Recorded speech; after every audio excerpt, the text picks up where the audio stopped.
1913. 95 years na po itong institution na ito, helping the less fortunate children. Nagtagal po ito ng ganon katagal, sapagkat marami pong nagmamahal sa mga bata ng Damas. Isa na po kayo ron. Ang mga bago nilang kaibigan, Miss Cano, the teachers and the parents, thank you po for your continued support to our kids.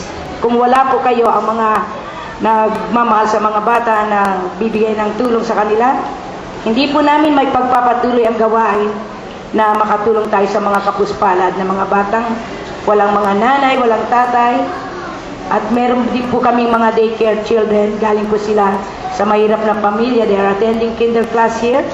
Libre po yung pag-aaral nila and we provide the school supplies. We are funded by Philippine Charter Sweepstakes, PAGCOR, SM Group of Companies, and contributions from benevolent donors. Ito po yung nasunog na ampunan noong year 1998, December 3, na marami pong nasawing bata at saka yung nag-aalaga po sa kanila. 28 po lahat yung namatay noon, 23 babies and children and 5 adults. We are very grateful to the former President Joseph Estrada. Siya po ang nagpatayo nito kasama po ang kanyang mga classmate sa Ateneo Batch 1955. Kung hindi po sa kanya, baka up to now, wala pa pong bahay ito, naalagaan po namin.